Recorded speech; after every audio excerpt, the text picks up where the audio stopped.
ইংরেজ বেনিয়ারা এখানে খেয়েছে, তারা পালিয়ে গিয়েছে পাক হয় না। বুঝে নিক আমেরিকা, বুঝে নিক ইন্ডিয়া, বুঝে নিক রাশিয়া ও চায়না। বুঝে নিক আমেরিকা, বুঝে নিক ইন্ডিয়া, বুঝে নিক রাশিয়া ও চায়না। মুমিনের এই মাটি, ইমানের এই ঘাটি কিছুতেই কেড়ে নেওয়া যায় না। মুমিনের এই মাটি, ইমানের এই ঘাটি কিছুতেই কেড়ে নেওয়া যায় না, যায় না, না না। মুমিনের এই মাটি, ইমানের এই ঘাটি কিছুতেই কেড়ে নেওয়া যায় না। আসসালামু আলাইকুম ওয়া রাহমাতুল্লাহি ওয়া বারাকাতুহু। আলহামদুলিল্লাহ الحمد لله نحمده ونستعينه ونستغفره ونؤمن به ونتوكل عليه ونعوذ بالله من شرور أنفسنا ومن سيئات أعمالنا من يهده الله فلا مضل له ومن يضلله فلا هادي له ونشهد أن لا إله إلا الله وحده لا شريك له ونشهد أن سيدنا ونبينا وحبيبنا وسندنا ومولانا محمدا عبده ورسوله صلى الله تعالى عليه وعلى آله وأصحابه وبارك وسلم تسليما كثيرا كثيرا. أما بعد فأعوذ بالله من الشيطان الرجيم. بسم الله الرحمن الرحيم. يريدون ليطفئوا نور الله بأفواههم والله متم نوره ولو كره الكافرون. صدق الله العظيم. আলহামদুলিল্লাহ। অন্তর খুলে আমরা সবাই বলি আলহামদুলিল্লাহ। আজকের এই মাহফিল সুবিন্যস্ত, সুন্দর, সুবিশাল, সুসজ্জিত। এই মাহফিলের আয়োজক চাঁচকোয়েড বাঁশহাটা আশরাফুল উলুম মাদ্রাসা, এই মাদ্রাসার উদ্যোগে দ্বীনি উন্নতির প্রত্যাশায় এই ওয়াজ মাহফিল, বলি সুবহানাল্লাহ। মাহফিলের পরম শ্রদ্ধাভাজন সভাপতি মুহতারাম, উপস্থিত মেহমানবৃন্দ, আমন্ত্রিত ওলামায়ে কেরাম, দেশপ্রেমিক, দিন প্রেমিক, আল্লাহ ও রাসূলের প্রেমিক, এদেশের সর্বস্তরের তৌহিদি জনতা, দূর দূরান্ত থেকে যারা শুনছেন, পর্দার অন্তরাল থেকে যারা শুনছেন, সবাইকে হৃদয়ের গভীর থেকে আন্তরিক অভিনন্দন জানাচ্ছি।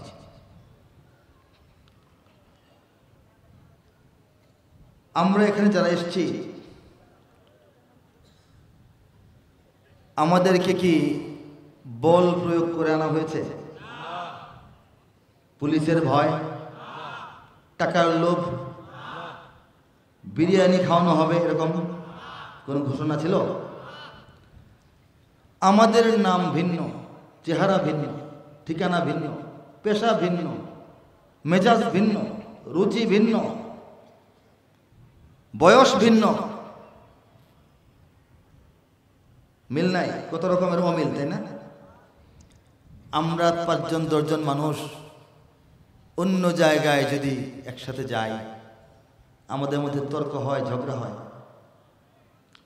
একটা রিক্সা 10 জন মানুষ, কে আগে ভাড়া করবে? দ্বন্দ্ব লাগে যায়, লাগে না? এত রকমের বিচিত্র মানুষ যাদের মধ্যে কোনো মিল নাই, এই মানুষগুলি এক জায়গায় এসে বসে আছি, বলেন সুবহানাল্লাহ। आकाए नामदार ताजदार दो आलम सरकार मदीना सरताज मदीना आफ्ताब मदीना महताब मदीना मुहम्मदुर रसूलुल्लाह सल्लल्लाहु अलैहि वसल्लम গোটা পৃথিবীর বিশ্ব মানবতাকে একটা সামিয়ানার নিচে বসায়া দেওয়ার জন্য এসেছিলেন, বলেন সুবহানাল্লাহ। তার আদর্শে আদর্শিত বলেই আজকে আমরা এখানে শান্তভাবে একসাথে বসে আছি, আপন ভাইয়ের মতো, বলেন সুবহানাল্লাহ। এখন তো কোনো সমস্যা নাই, যখন সমস্যা ছিল তখনও মাহফিলে এভাবে বসতাম, ঠিক কিনা বলেন? যখন করোনা ছিল মসজিদের মধ্যেও 3 ফুট দূরে দাঁড়ানোর নিয়ম ছিল, তখনও বাংলাদেশে মাহফিল হয়েছে, মানুষেরা এভাবে এসে বসেছে, ঠিক কিনা বলেন? এতে বোঝা যায় আমরা আল্লাহ এবং আল্লাহর রাসূলকে আমাদের নিজেদের জীবনের চাইতে অনেক বেশি মহব্বত করি। যদি না করতাম অন্তত করোনার 3 বছর মাহফিল হতো না। নিজের জীবনকে ভালোবাসতাম, আল্লাহ আল্লাহ নবীর কথা পরে শুনবো, আপাতত না, এই চিন্তা করতাম। এটা কেউ করেছে? মাহফিলের লোক আরো বেশি হয়েছে।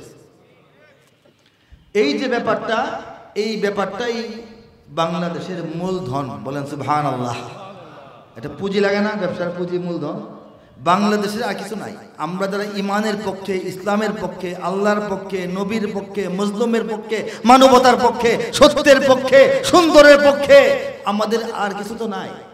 আমাদের নাই টাকা করি, নাই মিডিয়া, মিডিয়াগুলি আমাদের পক্ষে নাই, বিদেশি শক্তি নাই, ভালো সংগঠন নাই, নেতাদের মধ্যে মহব্বত, ঐক্য নাই, সংগঠন নাই, নেতৃত্ব নাই, যারা আছেন কানা খোরা লেঙ্গা, তাদের মধ্যে আবার ঐক্য নাই, নাই টাকা পয়সা, নাই মিডিয়া, নাই প্রচার, নাই কিছু।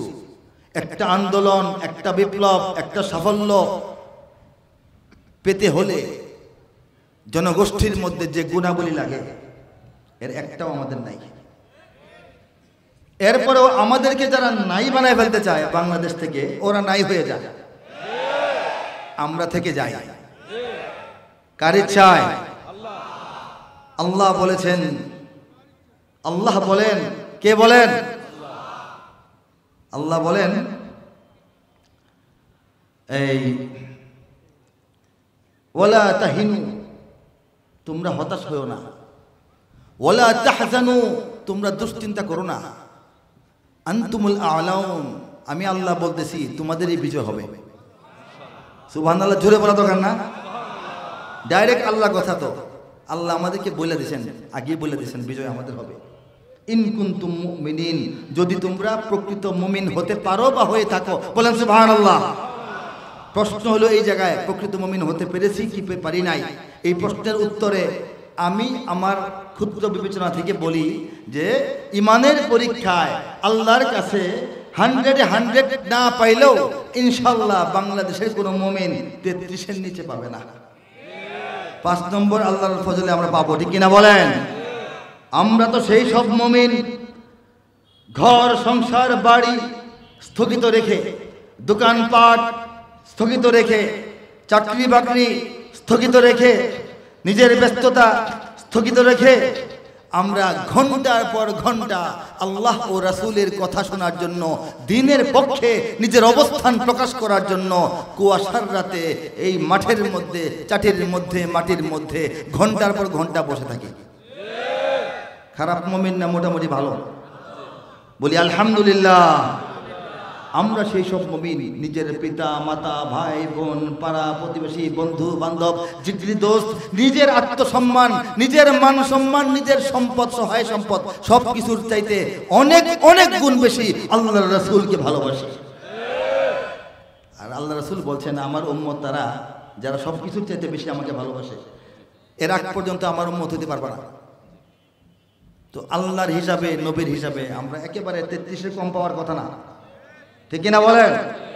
আমরা তো সেই সব মুমিন রাসূলুল্লাহ সাল্লাল্লাহু আলাইহি ওয়াসাল্লামের ইজ্জত রক্ষার আহ্বানে গোটা বাংলাদেশের রাস্তাঘাট, যাতায়াত ব্যবস্থা, বাস, ট্রেন, গাড়ি ঘোড়া, নৌ ব্যবস্থা সমস্ত কিছু যখন বন্ধ করে দেওয়া হলো, তখন রাতের আধারে তাসবিহাতে আল্লাহর নাম জিকির করতে করতে 10, 20, 30 লক্ষ মুমিন মুসলমান আমরা ঢাকার শাপলা চত্বরে গিয়ে হাজির হয়েছিলাম।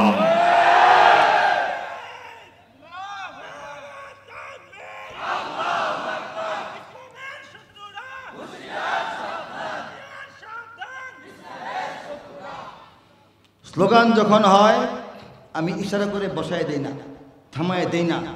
কেন দেই না? অনেকের মনে হয় স্লোগানে তো সময় নষ্ট হচ্ছে, জরুরি কথা ছিল, কথাগুলি বলতে পারতেছি না। হ্যাঁ, স্লোগানে 5 মিনিট সময় নষ্ট হয়ে গেল না? আমি এটা মনে করি না।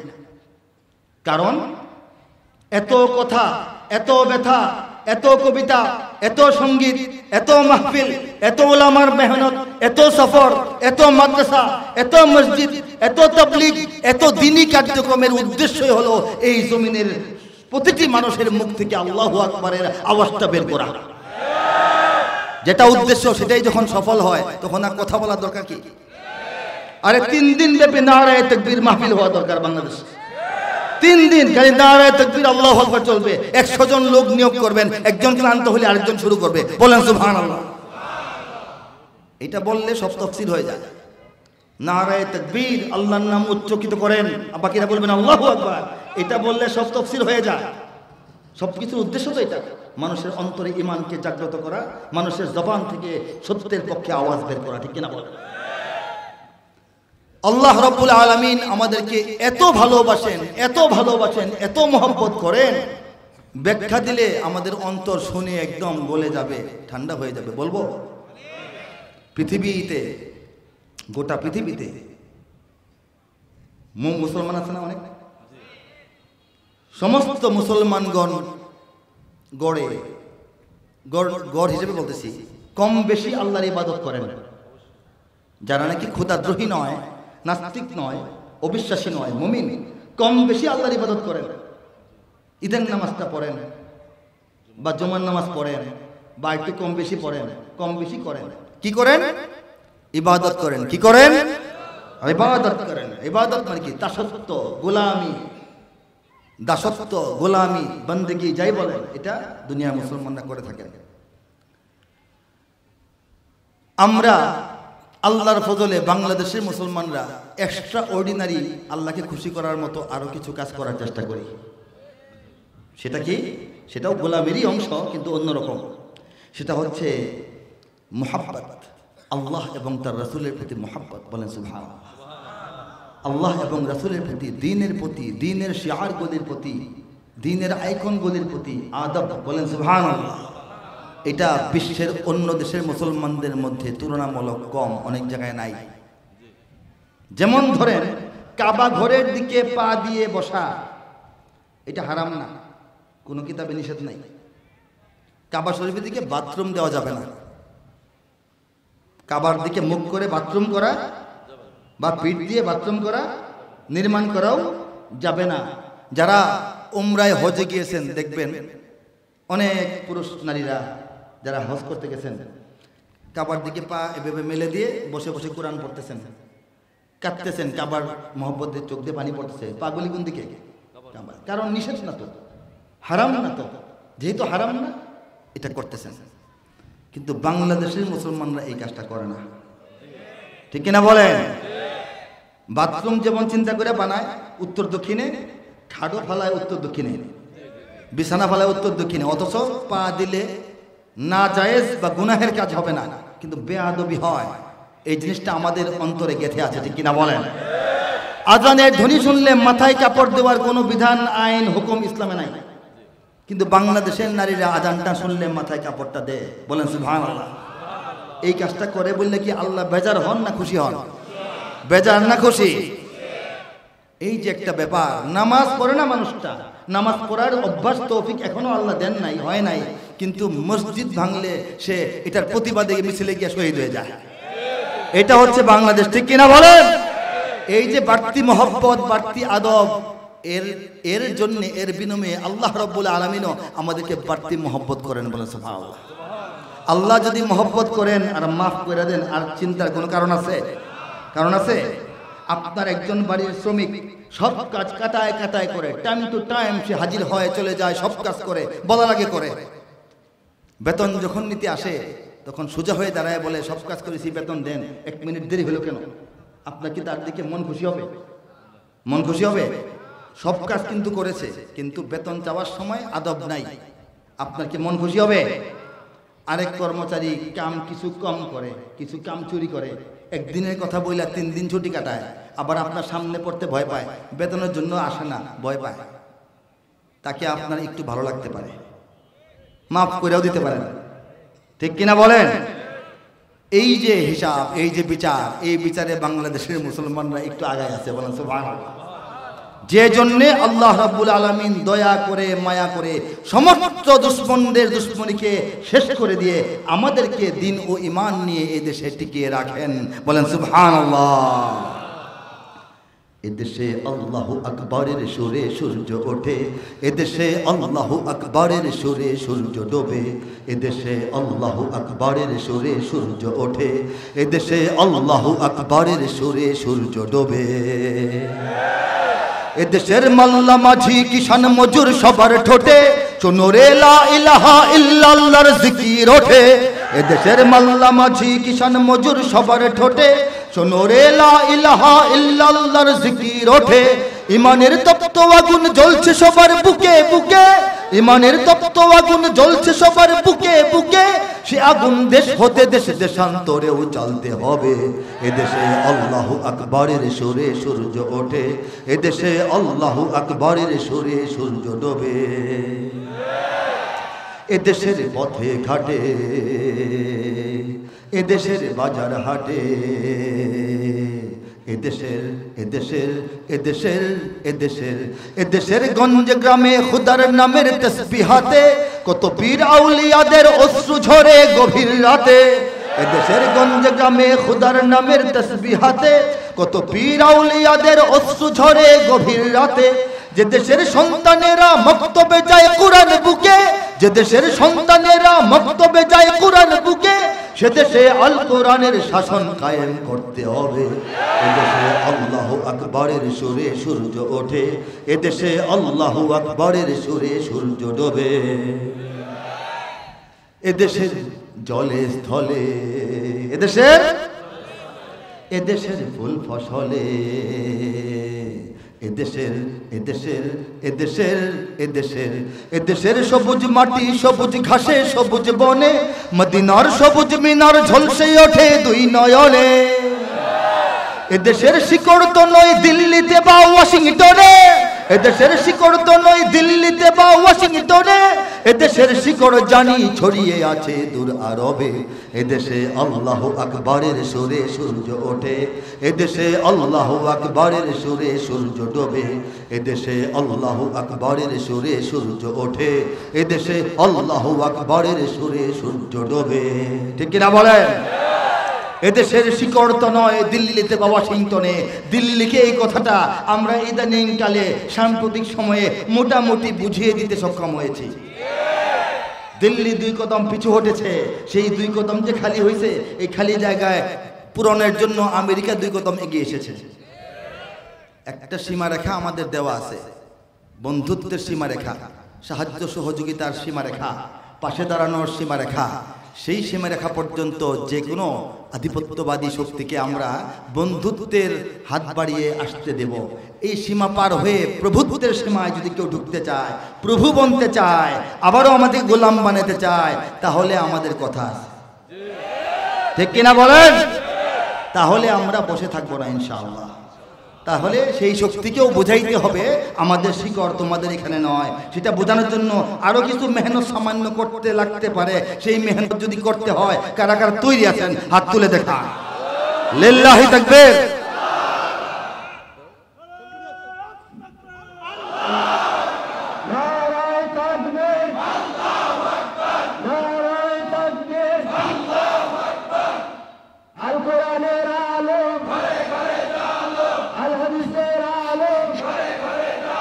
ইমানের তপ্ত আগুন জ্বলছে সবার বুকে বুকে, ঠিক কিনা বলেন?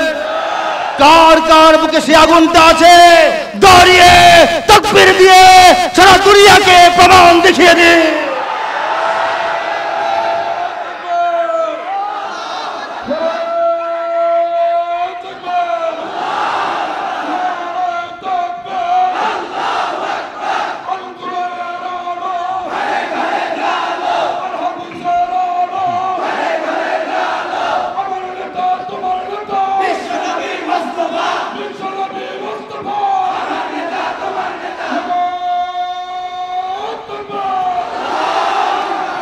মাশাআল্লাহ, বসবো আমরা। আমাদের নেতা বিশ্বনবী মুহাম্মদুর রাসূলুল্লাহ সাল্লাল্লাহু আলাইহি ওয়াসাল্লাম, ঠিক কিনা বলেন? অতীতের সমস্ত নবীদের মধ্যে সবচাইতে সংক্ষিপ্ত জীবন আল্লাহ পাক তাকে দান করেছেন, কিন্তু বরকতময় জীবন, বলেন সুবহানাল্লাহ। মাত্র নবী হিসাবে আত্মপ্রকাশের পর, নবুয়তের প্রকাশ ঘটার পর মাত্র আর 23টা বছর দুনিয়াতে তিনি ছিলেন। আর 23 বছরে তো একটা পান দোকান বানানো যায় না? যায়? হ্যাঁ, 23 বছরে একটা ব্যবসা দাঁড় করানো যায় ভালোভাবে? সবাই পারে? সবাই পারে? 23 বছরে একটা মাদ্রাসার বিল্ডিং শেষ হয়? শেষ হয়? নবী করিম সাল্লাল্লাহু আলাইহি ওয়াসাল্লাম 23 বছরের মধ্যে 10 বছর তো, 13 বছর তো মক্কা কাজ করা যায় না, সমস্যা, সংকট, বিপদ, বাধা, বিঘ্ন, অত্যাচার, নির্যাতন, এটা বাদ দে। মদিনার স্বাধীনভাবে মাত্র 10 বছর, মাত্র 10 বছর স্বাধীনভাবে যিনি কাজকর্ম চালিয়েছেন, সেই 10 বছর পর আল্লাহ পাক রব্বুল আলামিন তাকে পৃথিবীর মানুষ থেকে আড়াল করে ফেলেছেন। কিন্তু সেই 10 বছরের কাজের বারাকা এখন না, তখনই নবীজির ইন্তিকালের মাত্র কিছু বছর পর, মাত্র নবীজির ইন্তিকালের পর খলিফা আবু বকর রাদিয়াল্লাহু আনহু 2.5 বছর ক্ষমতায়, এরপরে তো ওমর ফারুক রাদিয়াল্লাহু আনহু, তাই না? অল্প সময় না? ওমর ফারুকের 12 বছরের শাসনামল, এর ভিতরেই অর্ধেকটা দুনিয়া মুসলমানদের দখলে। এখন নবীজির মাত্র 10 বছরের কাজের বরকত দেখছেন? পাইছেন? অর্ধেক দুনিয়া, চীন হতে মরক্কো পার হয়ে আটলান্টিক হয়ে স্পেন পর্যন্ত একটা দেশ মুসলমানের দেশ। কল্পনা করা যায়? একটা পতাকা ওড়ে পথ করে, কালেমার পতাকা, নবীজির ইন্তিকালের কিছু বছরের মধ্যে। আর এখন তো দুনিয়াতে 200 কোটি মানুষ নবীজির নামে দরুদ পড়ে, বলেন সুবহানাল্লাহ। এই 200 কোটি মানুষ হচ্ছে মুসলমান দুনিয়াতে। 200 কোটিকে 10 দিয়ে ভাগ দেন, 10 ভাগের 1 ভাগ বের করেন, কত হয়? মনে নাই? 20 কোটি হয়। 100 কোটিরে ভাগ করলে 10টা ভাগ 10 কোটি হয়, 200 কোটিরে ভাগ করলে 20 কোটি হয়। পৃথিবীর সমস্ত মুসলমান মোট সংখ্যার 10%, 10 ভাগের 1 ভাগ বাংলাদেশে, বলেন সুবহানাল্লাহ। এভাবে চিন্তা করতে হবে, আমাদের হিসাবটা আমাদের বুঝতে হবে। পৃথিবীর 200 কোটি মুসলমানের 10 ভাগের 1 ভাগ মুসলমান বাংলাদেশে বসবাস করেন, বলেন সুবহানাল্লাহ। এই হিসাবটা অনেকে বুঝে না। পৃথিবীতে 200-র উপরে দেশ, 57টা মুসলিম দেশ বলা হয়, কি 57 ভাগে বিভক্ত না? মুসলমানের বড় একটা অংশ বাংলাদেশে, বলেন আলহামদুলিল্লাহ। এই যে বাংলাদেশের মুসলমানদের সংখ্যা, এটা কি করে হলো? এটা পৃথিবীর আশ্চর্যের শ্রেষ্ঠতম একটা অন্যতম আশ্চর্য। ভারতবর্ষ শাসন করেছে মুসলমানরা 800 বছর। সম্রাট বাবরের বংশধর মুঘলরাই শাসন করেছে 500 বছর। এর আগে আরো 300 সাড়ে 300 বছর অন্যরা শাসন করেছে মুসলমানরা। মুসলমানদের 800 বছর শাসন করার সত্ত্বেও ভারতে কি মুসলমানদের হিন্দুদের চাইতে মুসলমান বেশি হয়েছে? বেড়ে গেছে না কম? কেমন কম? অর্ধেক না আরো অনেক কম? সেই ভারতের ঘেরাওয়ের ভিতরে বাংলাদেশ ছোট্ট একটা দেশ, বন জঙ্গলের দেশ, পোকামাকড়ের দেশ, পেটকাদামাটির দেশ, সাগর পারে ডুবে যায় একটা দেশ, গরিব মানুষের দেশ, মূর্খ সূর্খ মানুষ বেশি, ঠিক কিনা বলেন? এই দেশে শতকরা 94.6% মুসলমান, বলে সুবহানাল্লাহ। কি করে হলো? মুসলিম শাসনে তো ভারতে বাড়লো না বা মুসলমান, এখানে কেমনে হলো? এত ছোট্ট জায়গায় এত বেশি মুসলমান, এটা তো পৃথিবীর অন্য কোনো জায়গায় না যে না এটা অন্য এলাকা এই জন্য হয়েছে। ভারতবর্ষে মুসলমানদের জন্য সুবিধাজনক না, আমরা তো ভারতবর্ষের ভিতরে, এখানে কিভাবে হলো? এটা আশ্চর্যের বিষয় কিনা বলেন? আল্লাহর তাকওয়িনী ফয়সালায়, কুদরতি ব্যবস্থাপনায় এদেশে মুসলমানদের সংখ্যা বেড়েছে। আখিরি লড়াই, চূড়ান্ত লড়াই, হক এবং বাতিল, ঈমান এবং কুফর, শিরক এবং তাওহীদের যে লড়াই, সেই লড়াইয়ে অংশগ্রহণ করার জন্য রব্বুল আলামিন বাংলাদেশকে একটা গোপন ঘাঁটি বানিয়েছেন। আর এই আমাদের 18 থেকে 20 কোটি মুসলমানকে সেই লড়াইয়ের জন্য সত্যের পক্ষের সংগ্রামী যোদ্ধা বানিয়েছেন। বলেন সুবহানাল্লাহ। আমরা কারা ইমানের সৈনিক? হাত তুলব। লিল্লাহি তাকবীর, লিল্লাহি তাকবীর। বাংলার ইতিহাসে যখনই শত্রু আসে পালাবার পথ খুঁজে পায় না। বাংলার ইতিহাসে যখনই শত্রু আসে পালাবার পথ খুঁজে পায় না। ইংরেজ বেনিয়ারা এখানে খেয়েছে, তারা পালিয়ে গিয়েছে পাক হয় না। বুঝে নিক আমেরিকা, বুঝে নিক ইন্ডিয়া, বুঝে নিক রাশিয়া ও চায়না। বুঝে নিক আমেরিকা, বুঝে নিক ইন্ডিয়া, বুঝে নিক রাশিয়া ও চায়না। মুমিনের এই মাটি, ইমানের এই ঘাঁটি কিছুতেই কেড়ে নেওয়া যায় না। মুমিনের এই মাটি, ইমানের এই ঘাঁটি কিছুতেই কেড়ে নেওয়া যায় না, যায় না, না না। মুমিনের এই মাটি, ইমানের এই ঘাঁটি কিছুতেই কেড়ে নেওয়া যায় না। তাদের বুঝে নেওয়া উচিত না? সাহাবায়ে কেরামের আগমনে এই দেশ হাজারো বছর আগে ধন্য। ওলিদের মেহনতে গড়ে ওঠা এ জমিন কোটি কোটি মুমিনের জন্য, কোটি কোটি মুমিনের জন্য, কোটি কোটি মুমিনের জন্য। এ মাটির ভাজে ভাজে শহীদের খুন আছে, এ জমিন কখনো শুকায় না। এ মাটির ভাজে ভাজে শহীদের খুন আছে, এ জমিন কখনো শুকায় না, এ জমিন কখনো শুকায় না। মুমিনের এই মাটি, ইমানের এই ঘাঁটি কিছুতেই কেড়ে নেওয়া যায় না। এ মাটির ভাজে ভাজে, এ মাটির পরতে পরতে, এ মাটির প্রত্যেকটা লেয়ারে এই শতাব্দী শতাব্দী কাল ধরে, যুগ যুগ ধরে এ মাটিতে ঢেলে দেওয়া অসংখ্য শহীদের বুকের তাজা রক্ত মিশে আছে। অসংখ্য আউলিয়া কেরামের চোখের আল্লাহর সামনে ছেড়ে দিয়ে যে পানি, সেই পানিটা বাংলাদেশের প্রত্যেকটা স্তরে স্তরে মিশে আছে। ঠিক কিনা? এত সহজ না, এত সহজ এদেশে ইসলামের সঙ্গে ধাক্কাধাক্কি করা এত সহজ নয়। অত্যন্ত সুগভীরে প্রথিত আমাদের ইসলামের শিকড়। ঠিক কিনা বলেন? এখানে বখতিয়ার 17 ঘোর সাওয়ার নিয়ে তোলে কালেমার পতাকা। 1205 খ্রিস্টাব্দে ইখতিয়ারউদ্দিন মোহাম্মদ বিন বখতিয়ার তিনি এই বঙ্গে প্রবেশ করেছিলেন। তখন লক্ষণ সেনের শাসন। তিনি মাত্র 17 জন ঘোড়সওয়ার সঙ্গে নিয়ে আসা এই বাংলা দখল করে ফেলেছিলেন। কালেমার পতাকা উড়াইছিলেন। সুবহানাল্লাহ। সাথে 3-3.5 হাজার লোক ছিল, তার সৈন্যবাহিনী ছিল। কিন্তু এই বঙ্গে প্রবেশের জন্য তিনি খুব কৌশল করে, খুব এমন অঞ্চল বেছে নিলেন যেদিকে পাহাড় আর পাহাড় আর পাহাড়। এখানে এত সৈন্যবাহিনী একসাথে দৌড় দিয়ে ঢুকতে পারে না, এত ঘোড়া একসাথে চলার মতো কোনো গ্যাপ নাই। তখন খুব আস্তে আস্তে, যে আস্তে আস্তে সবাই আগাও, এই গিরিপথটা পার হওয়ার পর সবাই এক জায়গায় সমবেত হব, তারপর সবাই মিলে সম্মিলিত আক্রমণ করব, এই প্ল্যান নিয়ে তিনি আগালেন। আগানোর পর সবাই তো একসাথে আগাইতে পারে না। এই একটা জঙ্গলের মধ্যে, রাস্তার ভিড়ের মধ্যে 4-5 বন্ধুকে একসাথে আগাইতে পারে? একজন পিছিয়ে পড়ে না? এই অবস্থা হইল। তিনি এই পাহাড়ি অঞ্চলটা পার হয়ে ময়দানে এসে দেখলেন ওনার সঙ্গে মাত্র 17 জন আছে। কয়জন? বাকিরা কই? আসতেছে, জঙ্গলের ভিতরে আছে, পাহাড়ের উপত্যকায় আছে, ওরা এখনো ডিঙ্গায় আসতে পারে নাই। এত জজবা, এত ঈমান, এত জোশ, এত তাওয়াক্কুল, এত আল্লাহর উপর ভরসা। বললেন যে আরে এদের জন্য দাঁড়ায় থাকার কোনো মানে নাই, চলো আগায় যাই। সবাইকে নেওয়ার জন্য অপেক্ষা করেন নাই। ইমানের জজবায় 17 জন নিয়ে চলে আসলেন। রাজপ্রাসাদ ঘেরাও করে দেখেন লোকে 17 জন। আল্লাহ পাক বিজয় দান করলেন।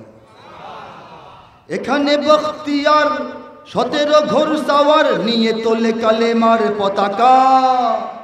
এখানে শাহজালাল, শাহ মখদুম খান জাহানের দুর্গ গড়ে রাখা।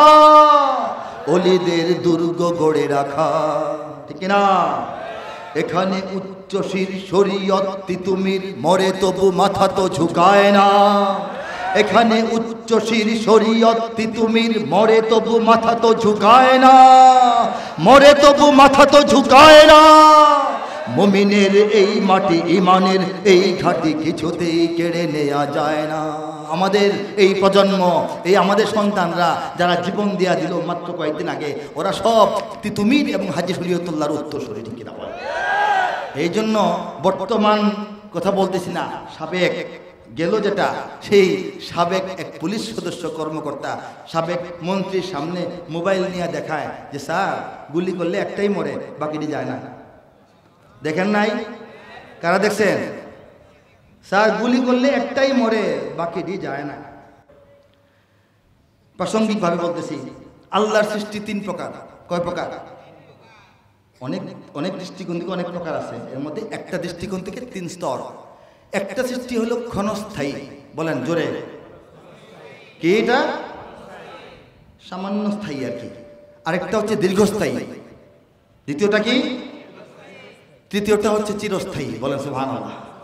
তিন রকমের সৃষ্টি আল্লাহর আছে, আল্লাহ সৃষ্টি করেছেন সৃষ্টি জগতে তিন প্রকারের সৃষ্টি: ক্ষণস্থায়ী, দীর্ঘস্থায়ী, চিরস্থায়ী, বলেন সুবহানাল্লাহ। ক্ষণস্থায়ী সৃষ্টি হচ্ছে লতা পাতা, ঘাস ফুল, এই সেই অন্যান্য জীব জানোয়ার আছে না, এরা হচ্ছে ক্ষণস্থায়ী। ক্ষণস্থায়ী সৃষ্টিকে আল্লাহ সৃষ্টি করার জন্য একটা হুকুম, শুধু কুন ফায়াকুন, হও, হয়ে গেছে। আল্লাহ বলছেন হও গোলাপ ফুল, হও, হয়ে গেছে, ঠিক আছে? এটা সকালে হয়ে যায়, বিকালে ঝরে যায়। ক্ষণস্থায়ী না বিষয়গুলা? হ্যাঁ, ক্ষণস্থায়ী সমস্ত ক্ষেতের ফসল ক্ষণস্থায়ী, এইগুলি ক্ষণস্থায়ী। আল্লাহ পাক কুন ফায়াকুন, হয়ে যায়। যেগুলি দীর্ঘস্থায়ী, আকাশ, সাগর, জমিন, পর্বতমালা, চন্দ্র সূর্য, মহাকাশ, এগুলি কি সকালে হইয়া বিকালে শেষ হয়ে যায় না আছে বিরাজমান? আচ্ছা, এই যে বিরাজমান, কিয়ামতের আগে ধ্বংস হবে না, কিয়ামতের সময় একসাথে ধ্বংস হবে, ঠিক কিনা বলেন? কাজে দীর্ঘস্থায়ী বলা যায়। এই সৃষ্টিগুলি আল্লাহ পাক তৈরি করার জন্য কুন ফায়াকুন দিয়া করেন নাই, এটা তিনি করেছেন 6 দিন, ফি সিত্তাতি আইয়াম, বলেন সুবহানাল্লাহ। 6 দিন সময় দিয়ে আল্লাহ পাক জানেন এর কি মহত্ব, কি কারণ। আল্লাহ পাক এটাকে তাকওয়িনী ব্যবস্থাপনায় 6 দিন সময় কোরআনে উল্লেখ করেছেন। আমি আসমান সমূহ, জমিন সমূহ এবং এর মধ্যে বড় বড় ভারী সৃষ্টিগুলি আমি সৃষ্টি করেছি, বলেন সুবহানাল্লাহ। চিরস্থায়ী কোনটা? ক্ষণস্থায়ী বললাম, দীর্ঘস্থায়ী বললাম, চিরস্থায়ী কোনটা? চিরস্থায়ী হলো মানুষ, বলেন সুবহানাল্লাহ। কি করে চিরস্থায়ী? মানুষ কি মরে না? মৃত্যু হয় না? কিন্তু মানুষের মৃত্যু কি মানুষের ফুরিয়ে যাওয়া, হারিয়ে যাওয়া, ধ্বংস হয়ে যাওয়া? জীবনে আর তার জীবন নাই, জীবনে তার আর তাকে ফিরিয়ে আনা হবে না। এই জন্য মানুষ চিরস্থায়ী। মানুষ মরে, মানুষের মৃত্যুটা মৌত কো সমঝা হে গাফিল, ইখতিতামে জিন্দগি ये शाम जिंदगी है सुबह दवामे जिंदगी। কবি বলেন মৃত্যুকে বোকা মানুষেরা, উদাসীন মানুষেরা, আহমক মানুষেরা, হ্যাঁ, দুর্বল মানুষেরা, অমনোযোগী মানুষেরা মনে করে এটা তো জীবনের সমাপ্তি, জীবন শেষ। কিন্তু এটা জীবনের শেষ নয়, এটা ইহজীবনের সন্ধ্যা আর পরজীবনের অনন্তকালীন জীবনের সকাল মাত্র, ঠিক কিনা বলেন? সেই মৃত্যুটা হচ্ছে শীতের দিন আসতে যেমন ফ্যান বন্ধ রাখি, ধুলা না পড়ার জন্য একদম কাপড় দিয়ে মুড়ায় রাখি, একটা এসি বন্ধ রাখি, এর মানে কি এসি নষ্ট, এসি বাদ, এসি ধ্বংস, এসি শেষ নাকি স্থগিত, স্তব্ধ? কারেন্টের লাইন দিতে আবার চলা শুরু করবে, ঠিক কিনা বলেন? 6 মাস পরে সুইচ দিলে ফ্যান আবার ঘুরবে, ঠিক কিনা বলেন? মানুষকে আল্লাহ পাক খালি ওই বিদ্যুৎ থেকে খুলে বডিটাকে হিফাজত করেন, এটার মধ্যে আবার বিদ্যুৎ দিতে আবার এটা চলতে শুরু করবে। এই জন্য মৃত্যুটা মানুষের ধ্বংস বা শেষ নয়, মৃত্যু হচ্ছে এক জীবন থেকে আরেক জীবনে যাওয়ার, পর্দা সরিয়ে যাওয়ার দরজাটা, আর কিছু না, বলেন সুবহানাল্লাহ। এরপর যে জান্নাত জাহান্নামে মানুষ যাবে, সেখানে তো অনন্তকাল, খালিদিনা ফিহা আবাদা, সেখানে তারা বসবাস করবে চিরকাল, অনন্তকাল, বলেন সুবহানাল্লাহ। এই জন্য মানুষ হইল চিরস্থায়ী আল্লাহর কি সৃষ্টি। এই চিরস্থায়ী সৃষ্টি বানানোর জন্য আল্লাহ পাক কতদিন সময় নিলেন? প্রথম তো বানালেন হযরত আদম আলাইহিস সালামকে, একদম এরপর সিস্টেম করে দিলেন অটোমেটিক, সেই সিস্টেমে আরো আদম সৃষ্টি হচ্ছে। প্রথম সৃষ্টি করেছেন কাকে? কোন মানুষ? আদম আলাইহিস সালাম। আদম আলাইহিস সালামকে সৃষ্টি করার জন্য রব্বুল আলামিন 120 বছর সময় নিয়েছেন বলে সুবহানাল্লাহ। আসমান জমিন গ্রহ নক্ষত্র পাহাড় সাগর নদীর জন্য 6 দিন। কয় দিন?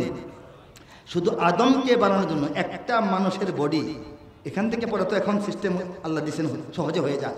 এই প্রথম বডিটা নির্মাণের জন্য আল্লাহ পাক সময় নিয়েছেন 120 বছর। জোরে বলেন সুবহানাল্লাহ।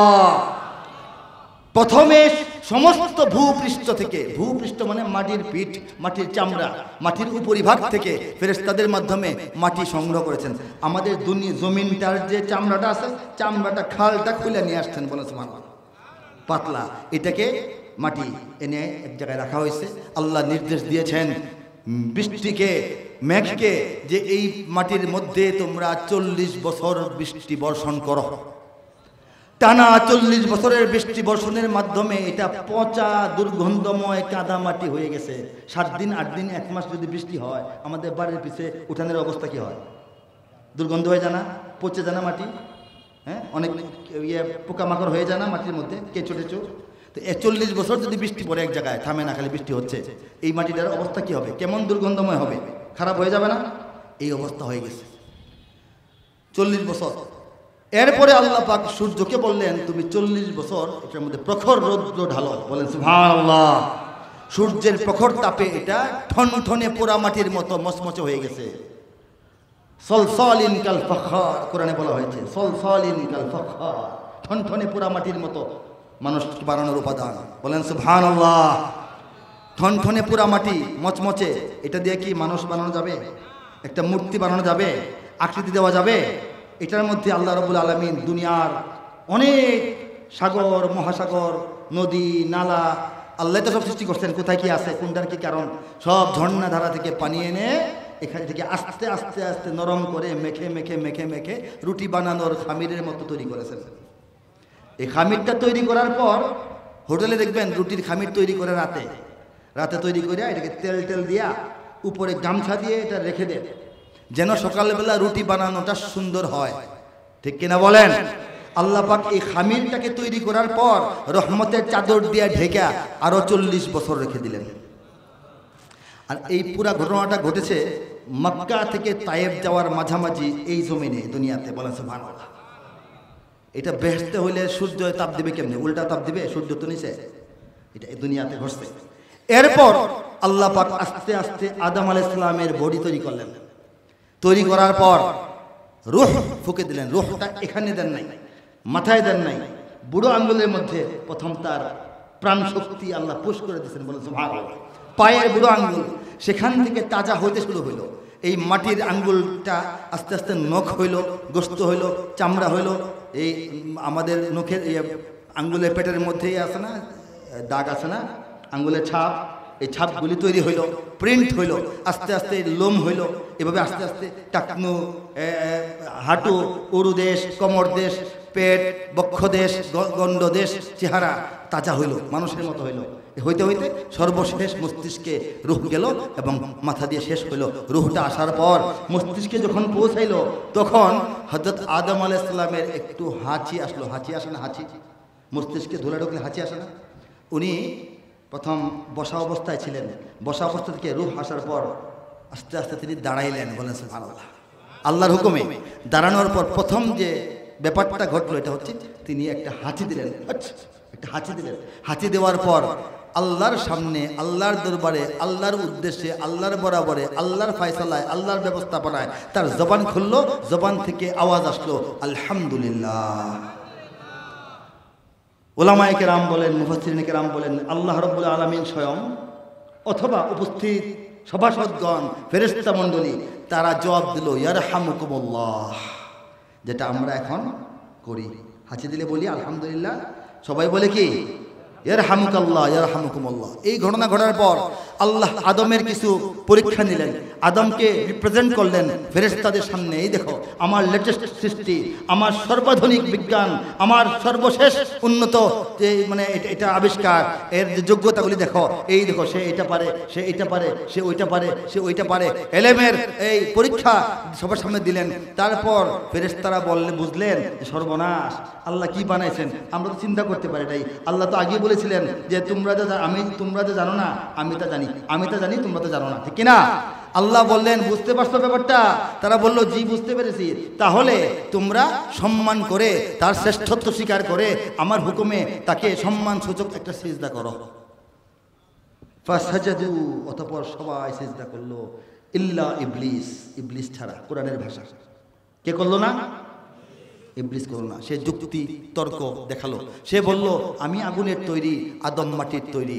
আগুনের চরিত্র, আগুনের ডিজাইন, আগুনের বাস্তব প্রকৃতিক অবস্থাই হলো আগুন কোনো সময় উল্টা দিকে যায় না। আপনি মোমবাতি উল্টা করলে কি আগুন উল্টা হয়ে যায় না আপনার আঙ্গুলে গিয়ে লাগে? মোমবাতি এভাবে, আগুন তো উপরে, মোমবাতি উল্টা তবু আগুন উপরে, ঠিক কিনা বলেন? আর মাটিকে লাফায় উপরে যায় না সুযোগ পাইলে নিচের দিকে ধসে যায়? তো মাটির প্রবণতা নিচের দিকে, আগুনের প্রবণতা উপরের দিকে। আর আপনি আমার আগুন দিয়ে বানায় বলতেছেন নিচের দিকে সিজদা করতে। আল্লাহ একটু বললে কি না, একটু আবার দেখেন। পণ্ডিত তো এই বর্তমান সময়ের বৈজ্ঞানিক এই নাস্তিকদের মতো পণ্ডিত, ঠিক কিনা? নাকি নাস্তিকটা তার মতো? কোনটা? ইবলিস নাস্তিকদের মতো, নাস্তিকটা ইবলিসের মতো। সে যুক্তি দেখাইলো, বৈজ্ঞানিক ব্যাখ্যা দিল, শত্রু আল্লাহকে শিখাইলো। বলেন নাউজুবিল্লাহ। আল্লাহ রাগ হইলেন, তাকে মরদুদ বানায় দিলেন, বিতাড়িত বানায় দিলেন, শয়তানের রাজিম বানায় দিলেন। সে বলল আমাকে একটা চান্স দেন। কি চান্স? আমি এই যে শখ করে জান্নাত বানাইছেন, আপনার বান্দারা ইবাদত করবে, জান্নাত ভরবেন? জান্নাত ভরবে না, একটা বান্দাও জান্নাতে যাবে না। আমি চ্যালেঞ্জ করতেছি, সব বান্দাকে আমি ভুল ভাল বুঝিয়ে আমার রাস্তা এনে আপনার রাস্তা থেকে নষ্ট করে জাহান্নামে ঢোকাবো। এই চান্সটা আমাকে দেন। আল্লাহ বলেন তোর চ্যালেঞ্জ গ্রহণ করলাম, আমার নেক বান্দাদের কাছেও তুই আসতে পারবি না। তারপর বললেন যে ঠিক আছে, তুই যেহেতু দেখতে চাচ্ছিস আমিও দেখি। ওই সেদিন দুইটা টিম গঠন করা হলো। দুইটা কি টিম? দুইটা টিম, ফুটবল টিম থাকে না? দুটা টিম গঠন করা হলো। একটা হচ্ছে আল্লাহ দ্রোহী, খোদা দ্রোহী যারা, তাদের টিম। সেই টিমের অধিনায়ক হচ্ছে ইবলিস, শয়তান। আর মুমিন বান্দাদের একটা টিম, এটার অধিনায়ক হযরত আদম আলাইহিস সালাম। সুবহানাল্লাহ। আল্লাহ বললেন এখন তোমাদের এই মানে আরো কিছু আছে, আল্লাহর ক্রাইটেরিয়া এবং প্রসেসিং ছিল, সেগুলি করেই আল্লাহ জান্নাত ঘুরিয়ে তারপর আদমকে দুনিয়াতে পাঠিয়েছেন। কিন্তু আল্লাহর এটা পরিকল্পনা, তিনি মনে মনে চাইলেন যে দুনিয়াতে চলে যাও, সেখানে একটা স্টেডিয়াম তৈরি করা আছে, সেখানে গিয়া তোমরা পক্ষ দল বিপক্ষ দল চলে যাও, খেলা হবে। ঠিক না? জোরে বলেন খেলা হবে। খেলা হবে যারা বলতো তারা কই? আমরা তো খেলা হবে কখনো বলি নাই। আমরা জানি খেলা হবে না। খেলা তো শুরু হয়েছে আদম এবং শয়তান থেকে, ঠিক কিনা? খেলা চলমান, খেলতে খেলতে এই পর্যন্ত আসছি। নতুন খেলার খবর আর কি বলেন? প্রত্যেকটা খেলায় মুমিনদের বিজয় হয়েছে। শয়তানের বিরুদ্ধে আদমের বিজয় হয়েছে, ঠিক কিনা বলেন? ফেরাউনের বিরুদ্ধে মুসার বিজয় হয়েছে। নমরুদের বিরুদ্ধে আমাদের ইব্রাহিমের বিজয় হয়েছে, জাতির পিতা ইব্রাহিম আলাইহিস সালাম। বলেন সুবহানাল্লাহ। আবু জাহেল, আবুল হাব, উতবা, শাইবার বিরুদ্ধে আমাদের মুহাম্মদুর রাসূলুল্লাহ সাল্লাল্লাহু আলাইহি ওয়াসাল্লামের বিজয় হয়েছে, ঠিক কিনা বলেন? আফগানিস্তানের বিরুদ্ধে আমেরিকার মোল্লা মৌলবীদের বিজয় হয়েছে। বাংলাদেশের ঘরের বাইরের শয়তান দুশমনদের বিরুদ্ধে বাংলাদেশের দেশপ্রেমিক ইসলামী জনতার বিজয় হয়েছে, ঠিক কিনা? সেই বিজয় আসতেই থাকবে, আসতেই থাকবে। খালি অপেক্ষা করেন, খালি অপেক্ষা করেন, পর্যবেক্ষণ করেন দেশ কোন দিকে যাচ্ছে, জাতি কোন দিকে যাচ্ছে। আমরা যদি ঐক্যবদ্ধ থাকি বিজয় আমাদের কাছে আসবেই। আল্লাহ ওয়াদা করেছেন বিজয় তোমাদের হবেই, ঠিক কিনা? বাংলাদেশের সব মানুষের নাম বদলাতে পারে, বইয়ের পাতায় স্বাধীনতা সংগ্রাম বদলাতে পারে, বঙ্গোপসাগরের সব পানি যেতে পারে শুকিয়েও, গোটা রাজধানী গিলে নিতে পারে বুড়ি গঙ্গার ঢেউ, সুন্দরবন কেটে হতে পারে ইটের ভাটার লাকড়ি, শিল্পপতিরা দেউলিয়া হয়ে খুঁজতে পারেন চাকরি, চোর গুন্ডারা পেয়ে যেতে পারে মন্ত্রীর মর্যাদা। আজকের লেখা না, এটা 2010-এ লেখা, 14 বছর আগে। এর ভিতরে সব ঘটনা ঘটে নাই? চোর গুন্ডারা পেয়ে যেতে পারে মন্ত্রীর মর্যাদা, আইনের ফাঁকে কালো টাকা সব হয়ে যেতে পারে সাদা। অনেকেই বলে এই দেশ নাকি হুজুগে জাতির দেশ, দফায় দফায় বদলায় এর রংঢং পরিবেশ, তাই বলে ইসলাম তো এ দেশে হুজুগে হবে না শেষ।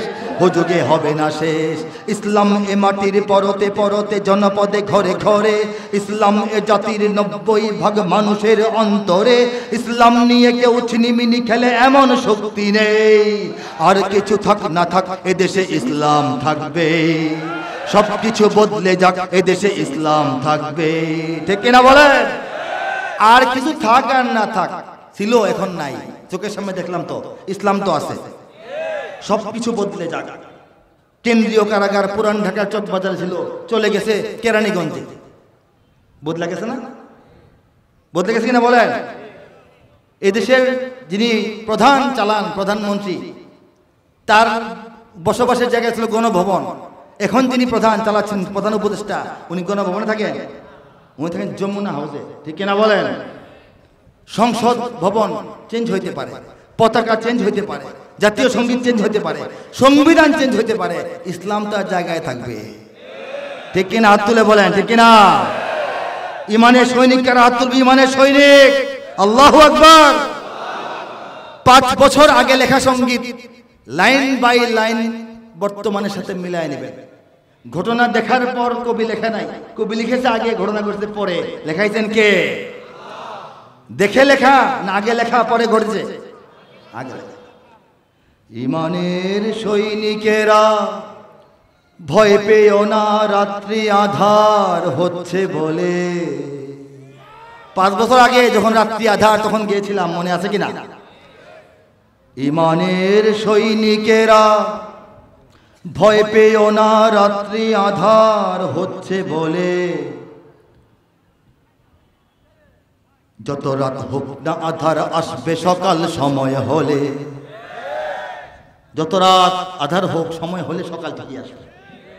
এ স্বাধীন জন্মভূমির রক্ষীরা সব প্রস্তুতি নাও দিন বদলে। এ স্বাধীন জন্মভূমির রক্ষীরা সব প্রস্তুতি নাও দিন বদলে। এ লড়াই লড়তে হবে শক্তি সাহস বুদ্ধি বলে। এ লড়াই লড়তে হবে শক্তি সাহস বুদ্ধি বলে। বলার চেষ্টা করেছিলাম, প্রজন্মকে বোঝানোর চেষ্টা করেছিলাম, এই লড়াইটা খালি শক্তিতে হবে না, খালি বুদ্ধিতে হবে না, খালি সাহস দেখালে হবে না। শক্তি সাহস বুদ্ধি এক জায়গায় কইরা তারপর নাম কাজ হবে, ঠিক কিনা? কেন এই লড়াইয়ে আপনার শক্তি দেখেন নাই, বুদ্ধির খেলা দেখেন নাই? কৌশল না থাকলে কি এই লড়াই সফল হয়ে যাইতো বলেন? গিয়েছিলাম, জালিমের থামবে জুলুম আর কটা দিন ধৈর্য ধরো। ঠিক হলে আওয়াজ দিবেন, ঠিক কিনা? জালিমের থামবে জুলুম আর কটা দিন ধৈর্য ধরো। ছোট হার নাও সয়ে আজ সামনে বিজয় আসবে বড়। কত আর রাজপথে লাশ পড়বে, এবার লড়াই করো। কত আর রাজপথে লাশ পড়বে, এবার লড়াই করো। এ সময়ে পাল্টে যাবে, উল্টো বাতাস বইবে ঝড়ো। শহীদের রক্ত ধারায় এদেশের পাড়ায় পাড়ায়, শহীদের রক্ত ধারায় এদেশের পাড়ায় পাড়ায়। সময়ের এক ইশারায়, সময়ের এক ইশারায় লক্ষ আগুন উঠবে জ্বলে। শহীদের রক্ত ধারায় এদেশের জেলায় জেলায় বলি নাই, লিখেছিলাম পাড়ায় পাড়ায়, একদম পাড়ায় পাড়ায়। সময়ের এক ইশারায়, ও সময়ে ডাকলে হেসরে আন্দোলন জমে না। সময়ের একটা ইশারায় লক্ষ আগুন উঠবে জ্বলে, ঠিক কিনা বলেন? হয়েছে কি হয় নাই বলেন? গিয়েছিলাম, কি গিয়েছিলাম? ওরা ইসলাম যদি চায় বাদ দিতে সংবিধান থেকে, চাইতো না? মোরা ইসলাম দিয়ে এই রাষ্ট্রটাকেই রাখবো ঢেকে। ওরা কুরআনকে অসম্মান যদি দেয় দেখবো সেকে। কাফনের পরবো কাপড় গায়ে শহীদের রক্ত মেখে। বিজাতির নগ্ন চালে, চাল আছে না দাবার চাল, বিজাতির নগ্ন চালে চেতনার অন্তরালে। দেব না দেশকে যেতে শয়তানি চক্রের দখলে। যাইতে দেই নাই আর দিব না ইনশাআল্লাহ, ঠিক কিনা? আরো কি গিয়েছিলাম শোনেন, মিলায় মিলায় দেখেন। যারা আজ ভাবছে চিরন্তন ক্ষমতার জোর দেখাবে, 5 বছর আগে বলা, যারা এখন ভাবতেছে চিরকাল ক্ষমতার জোর দেখাবে, তাদের বিষয়ে বলতে চাই। যারা আজ ভাবছে চিরন্তন ক্ষমতার জোর দেখাবে, অচিরেই, খুব দ্রুত, দেরি নাই, শুদ্ধ শিকড়, শিকড় সহ অচিরেই শুদ্ধ শিকড় তখ্ত তাদের উপড়ে যাবে। শিকড় সহ তাদের তাদের সিংহাসন একদম উগড়ে উপড়ে পড়ে যাবে। ঠিক কিনা বলেন? ঠিক না বেঠিক? যা বলেছিলাম পেয়েছেন কিনা বলেন? জনতার রোষ থেকে সব দেখবো তখন কই পালাবে, অপরাধ জমছে যা পাই পাই করে তার বদলা পাবে। মুমিনের এই মাটিতে ইমানের এই ঘাটিতে, মুমিনের এই মাটিতে ইমানের এই ঘাটিতে মুনাফিক নর্দমাদের পিষ্প সেদিন পায়ের তলে। ইমানের সৈনিকেরা ভয় পেও না, রাত্রি আধার হচ্ছে বলে। যত রাত হোক না আধার আসবে সকাল সময় হলে, যত রাত হোক না আধার আসবে সকাল সময় হলে। ঠিক না?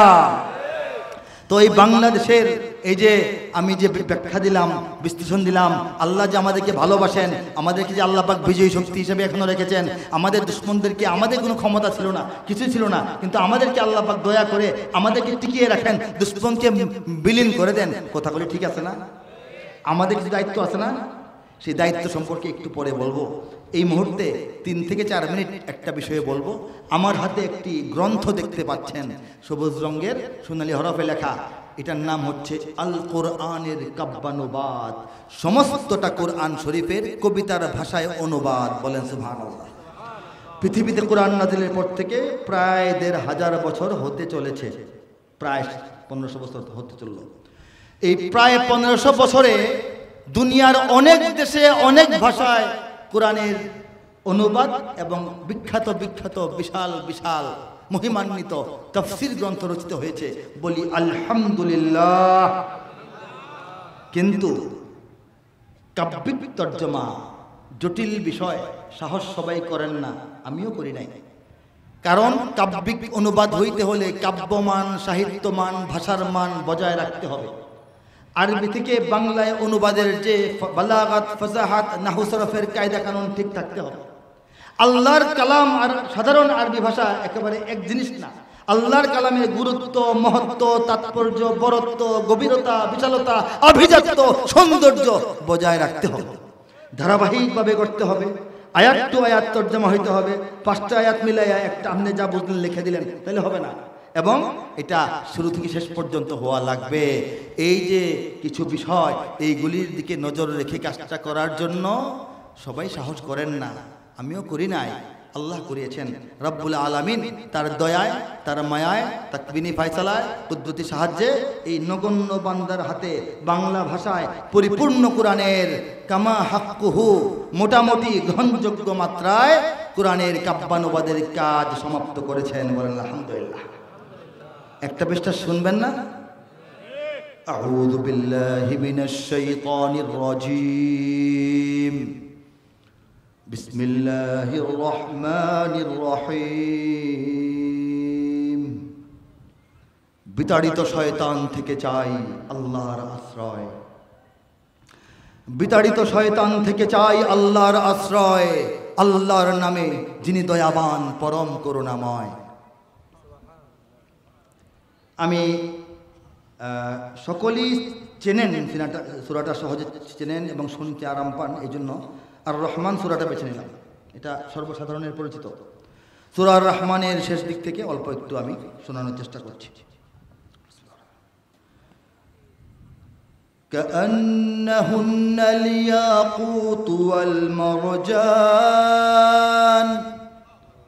ফাবিআইয়ি আলাই রাব্বিকুমা তুকাযযিবান هل جزاء الإحسان إلا الإحسان فبأي آلاء ربكما تكذبان ومن دونهما جنتان فبأي آلاء ربكما تكذبان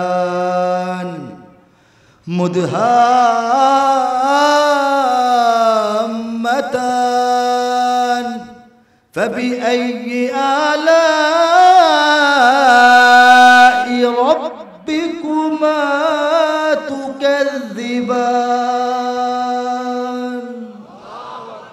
তেলাওয়াত দীর্ঘায়িত করছি না, তরজমায় চলে যাচ্ছি। কিছু সঙ্গীত এরপরে আমি শোনায় শেষ করবো ইনশাআল্লাহ। পদ্মরাগ ও প্রবালের মতো ওহারা দীপ্যমান, ইয়াকুত ওয়াল মারজান। পদ্মরাগ এবং প্রবাল, পদ্মরাগ ও প্রবালের মতো ওহারা দীপ্যমান, তবে তোমাদের প্রতিপালকের মানিবে না কোন দান। ফাবি আইয়ি আলাই রাব্বিকুমা তুকাযযিবান। তবে তবুও তথাপি তদুপরি এত সত্ত্বেও ইহা সত্ত্বেও তোমরা তোমাদের রবের প্রতিপালকের কোন নিয়ামত কোন দান অস্বীকার করবে, মানবে না। ঠিক কিনা বলেন? উত্তম কাজে উত্তম ছাড়া কিবা হবে প্রতিদান, তবে তোমাদের প্রতিপালকের মানিবে না কোন দান। এ দুটি ছাড়াও সেখানে রয়েছে আরো দুটি উদ্যান, তবে তোমাদের প্রতিপালকের মানিবে না কোন দান। উদ্যান দুটি কৃষ্ণাভ ঘন সবুজ দৃশ্যমান, তবে তোমাদের প্রতিপালকের মানিবে না কোন দান। দুটি উদ্যানে রবে চঞ্চলা ঝর্ণা প্রবহমান, তবে তোমাদের প্রতিপালকের মানিবে না কোন দান। তাতে ফলমূল খেজুর আনার থাকিবে বিদ্যমান। কমও বলছি না, বেশিও বলছি না, বানিয়েও বলছি না, সাজিয়েও বলছি না। ওলামায়ে কেরাম সজাগ আছেন, শুনছেন? হ্যাঁ, ফিহিমা ফাকিহাতুন ওয়া নাখলুন ওয়া রুম্মান। তাতে ফলমূল খেজুর আনার থাকিবে বিদ্যমান, তবে তোমাদের প্রতিপালকের মানিবে না কোন দান। সুশীলা রূপসী রমণী কুলের সেখানে অবস্থান, তবে তোমাদের প্রতিপালকের মানিবে না কোন দান। আর সে হুরেরা স্বর্গ তাবুতে রবে অপেক্ষমান, তবে তোমাদের প্রতিপালকের মানিবে না কোন দান। তাহাদের আগে না ছুঁয়েছে জিন, না ছুঁয়েছে ইনসান। লাম ইয়াতমিসহুন্না ইনসুন ক্বাবলাহুম ওয়ালা জান, ফাবিআইয়ি আলাই রাব্বিকুমা তুকাযযিবান। তবে তোমাদের প্রতিপালকের মানিবে না কোন দান। সবুজ ও সুন্দর গালিচায় বসিবে দিয়ে হেলান, তবে তোমাদের প্রতিপালকের মানিবে না কোন দান। সর্বশেষ আয়াত, তাবারাকাসমু রাব্বিকা যিল জালালি ওয়াল ইকরাম। কাব্যানুবাদ, কত সুমহান হে নবী তোমার রবের নামের শান। কত সুমহান হে নবী তোমার রবের নামের শান। মহান অনুভব গৌরবময় তিনি মহামহিয়ান। এই মাত্রায়, এই তালে, এই মাপে, এই ডিজাইনে, এই ছন্দে, এই সৌন্দর্যে সম্পূর্ণ কুরআনের 6000-এর অধিক আয়াতের আয়াত টু আয়াত তরজমার কাজ রব্বুল আলামিন এই অধম বান্দার হাতে করিয়ে নিয়েছেন মাত্র 240 দিনের বসে লেখা মেহনতে। আল্লাহ পাক কবুল করুন। কোরআন প্রেমীদের হেদায়েত লাভের সামান্য ওসিলা হলেও কবুল করুন। কোরআন বিদ্বেষীদের হেদায়েতের ওসিলা হিসেবে কবুল করুন, আমিন। যারা সংগ্রহ করতে চান, আমার ড্রাইভার সাহেব নিজ দায়িত্বে কিছু কপি আমার আমার অনেক লেখা, অনেক বই, অন্য বই নিয়ে আমি আসি না। এটা কেন আনি? আপনার সংগ্রহ করা কঠিন হয়। এখানে যাদের এখন সামর্থ্য এবং ইচ্ছা আছে গাড়ি থেকে নিয়ে নিতে পারবেন। এটার অনলাইন অফলাইন ঢাকার বাইরে সব জায়গায় দামটা নির্দিষ্ট করে ফেলছে প্রকাশক, যেন কম বেশি না হয়, কেউ কোথাও কাউকে না ঠকায়। 1200 মাহফিল থেকে যারা নেয় তাদেরকে লেখকের অংশটা আমি মাইনাস করে প্রকাশকের অনুমতি নিয়ে 1000 টাকা দিয়ে দেওয়ার কথা বলেছি। আপনার 1000 টাকায় নিতে পারবেন। এক খণ্ড, আর খণ্ড নাই, এক খণ্ডে পূর্ণ কোরআন, প্রত্যেক পৃষ্ঠায় একদিকে আয়াত, সরাসরি তার তর্জমা রয়েছে। এই বিষয়ে আমি আর কথা বলবো না ইনশাআল্লাহ। আলহামদুলিল্লাহ। আচ্ছা, আমাদের এই যে মাদ্রাসার পক্ষে একটা মাহফিল আঞ্জাম দেওয়া কঠিন কাজ। এই মাহফিলটা নিয়মিত হলে ভালো হবে না ইনশাআল্লাহ। আপনাদেরকে উঠে যেতে বলি নাই, উঠে যেতে ভয় দেখাচ্ছি না, বসে, সমস্যা নেই, দোয়া করলে হবে। আপনারা দোয়া স্বরূপ দোয়ার সঙ্গে যদি কিছু দিতে চান মাদ্রাসায়, ছাত্ররা একটু রুমাল বা ব্যাগ নিয়ে ঢুকবে, আলোচনা চলতে থাকবে, আপনারা পকেটে হাত দিয়ে মনটা উজাড় করে তাদেরকে দেওয়ার চেষ্টা করবেন। আমি আপনারা আর কি শুনতে চান? যুবক বন্ধুরা আর কি শুনতে চাও?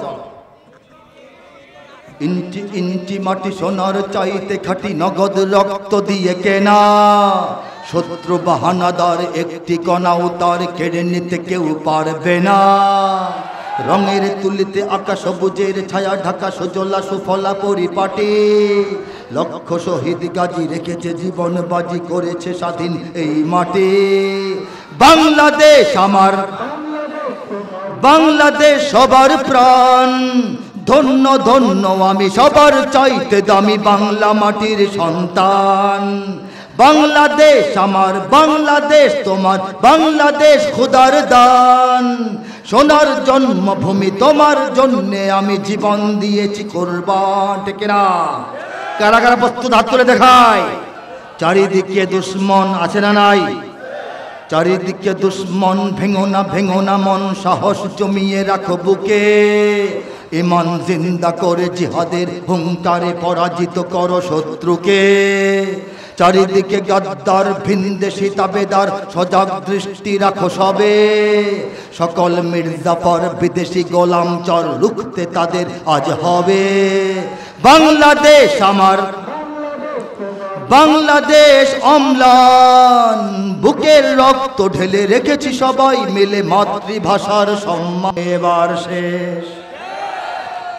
সত্যিকারের জঙ্গি কোথায় দেখছে বাংলাদেশ? যাদেরকে নিষিদ্ধ করতে হয়। ঠিক কিনা বলেন? আরে ও দেশের মানুষ হইতে নিহুস, পাইছো নি ভাইটের। জঙ্গি বলে আর ডেকো না মোল্লা মুন্সিদের। মাদ্রাসাতে জঙ্গি থাকে এই কথা ঠিক নয়, কলেজ বিশ্ববিদ্যালয়েও জঙ্গি এখন হয়। জঙ্গিবাদের ভয় দেখিয়ে ভিনদেশিরা খেলে, জঙ্গিবাদের ভয় দেখিয়ে ভিনদেশিরা খেলে। একদিকে নয় সব দিকে তাই চোখটা রেখো মেলে। ঠিক না? জঙ্গি মারো, জঙ্গি ধরো, জঙ্গি ভরো জেলে। নিজের ঘরে খুঁজা দেখো জঙ্গি তোমার ছেলে। তারা খুঁজা দেখে নাই, এখন খুঁজে দেখা হচ্ছে। ঠিক কিনা? নিজের ঘরে জঙ্গি পাওয়া যাচ্ছে। ঠিক কিনা বলে? দেশকে ভালোবাসতে হবে। ইঞ্চি ইঞ্চি মাটি গাইলাম, কেন গাইলাম? শুধু দেশের জন্য সঙ্গীত গাওয়া, কবিতা লেখা বেশি বেশি, এটা কিন্তু সুন্দর না। ওলামায়ে কেরাম অনেকে মনে করেন আসাবিয়াত হয়ে যাচ্ছে কিনা। আসাবিয়াতের মাসআলাটা সব জায়গায় একরকম না। বাংলাদেশ ছাড়া দুনিয়াতে কয়টা দেশ বের করতে পারবেন যেটা মুসলিম দেশ, অথচ চতুর্দিকে কোনো মুসলিম দেশের সীমান্ত নাই? আমাদের প্রেক্ষাপট ভিন্ন, এটা বুঝতে হবে। সব মাসলা সব জায়গায় দিলে তো ক্ষতি করবেন। বাংলাদেশটা মুশরিক রাষ্ট্র দিয়ে বেষ্টিত। ঠিক কিনা বলেন? এখানে ঈমান ইসলাম রক্ষার জন্য আমাদের ভূখণ্ড যতটুকু আল্লাহ দিয়েছেন, এটাকে হেফাজত করা কি আমাদের দায়িত্ব না? এটা হেফাজত করার জন্য তরুণ প্রজন্ম, নবীন প্রজন্ম, জনগণ এবং আমাদের সন্তানদেরকে উজ্জীবিত করতে হবে না? আমাদের সেনাবাহিনীকে উজ্জীবিত রাখতে হবে না? এই জন্য কবিতা, সঙ্গীত, বক্তব্য, আলোচনা লাগবে না? সব ঈমানি দায়িত্ব, সবের কাজ। বলেন সুবহানাল্লাহ। যে কবি দেশের জন্য ইঞ্চি ইঞ্চি মাটি, এদেশে আল্লাহু আকবারে সূর্য ওঠে, বাঁচাও বাংলাদেশ, এটা বাংলাদেশ, এটা কাশ্মীর নয়, ইরাক নয়, আবার যুদ্ধ হবে গিয়েছেন, সেই কবি তো বিশ্ব মুসলিম উম্মার ঐক্যের গানও গিয়েছেন। প্রশ্ন কেন উঠবে? ঠিক কিনা বলেন? হে যুবক, তুমি বাঙালি হও কিংবা ইন্ডিয়ান, কিবা জার্মান, জাপানি কিংবা চাইনিজ, রাশিয়ান, স্প্যানিশ, ড্যানিশ, ফরাসি কিংবা ব্রিটিশ, আমেরিকান, আরবি, আজমি, ইরানি, তুরানি, তুর্কি বা আফগান, মুসলমান, মুসলমান তুমি তো মুসলমান। তুমি সাদা হও কিবা কালো হও, দেখো রক্ত তোমার লাল। সুখী হও কিবা দুঃখী হও, রেখো ঈমান নির্ভেজাল। কাছে রও কিবা দূরে রও, তবু কাবাই তোমার ঘর। স্লোগানে তোমার কেঁপে ওঠে আজ পৃথিবীটা থর থর। মৃত্যু তোমায় জানায় সালাম, দূরে থাকে শয়তান। মুসলমান, মুসলমান তুমি তো মুসলমান।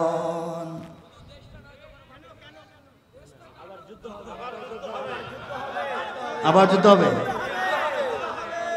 আমাদের ব্যাপারটা পরিষ্কার। আমি বলেছি এটা মুসলমানের দেশ।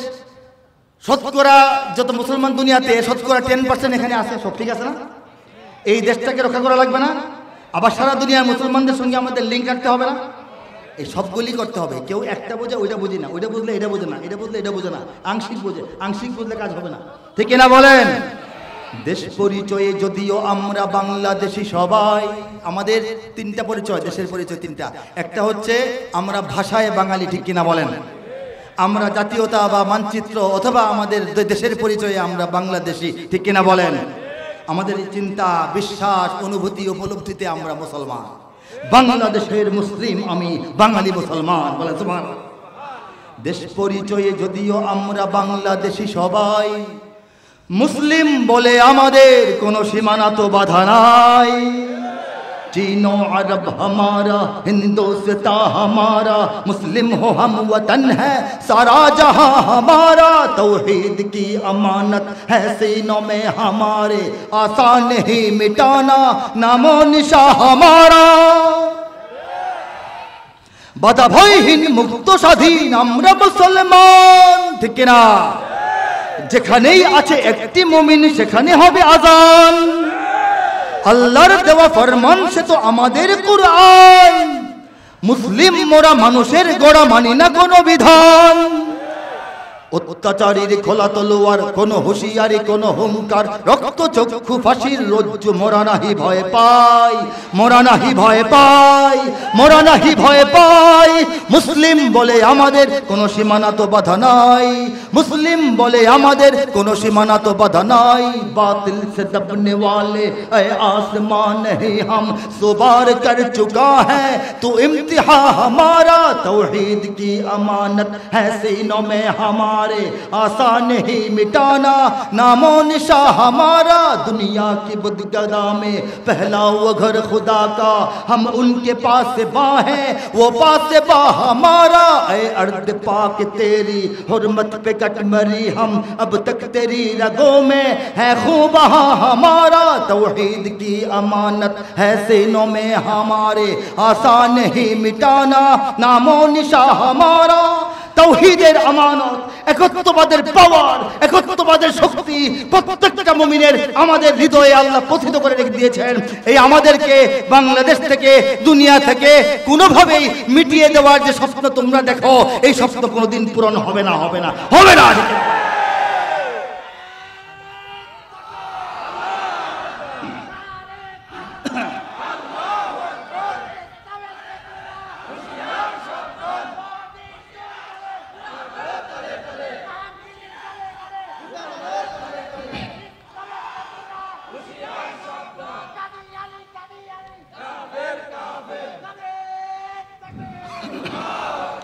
এই দিন রক্ষার জন্য, দেশ রক্ষার জন্য, জাতি রক্ষার জন্য, ইজ্জত রক্ষার জন্য, আব্রু রক্ষার জন্য, মর্যাদা রক্ষার জন্য, পতাকা রক্ষার জন্য, আমাদের স্বাধীনতা সার্বভৌমত্ব রক্ষার জন্য যুগে যুগে, শতাব্দীতে শতাব্দীতে আমাদের বীর সন্তানরা যুদ্ধ করে শহীদ হয়েছে।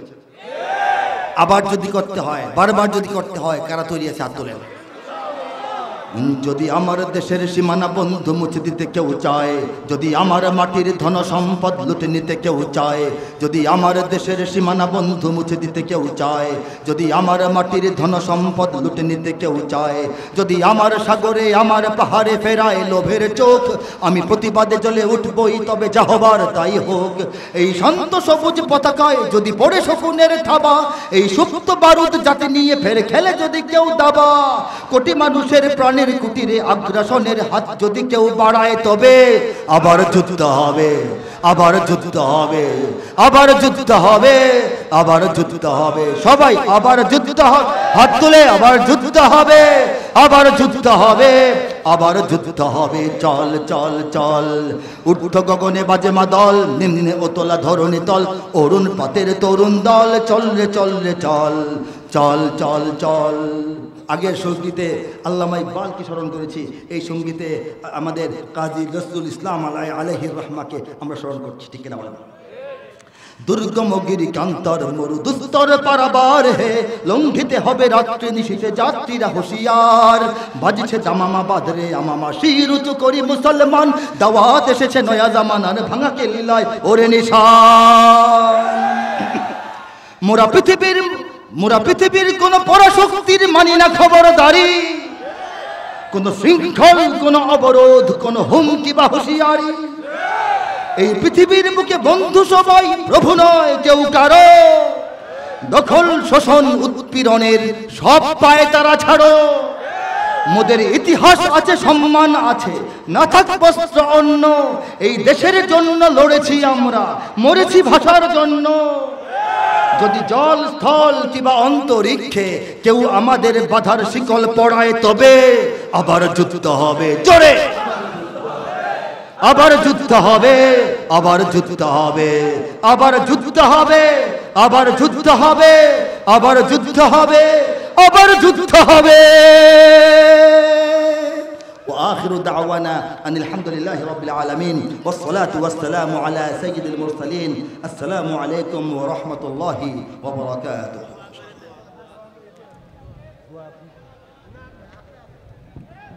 اللهم آمين. اللهم ربنا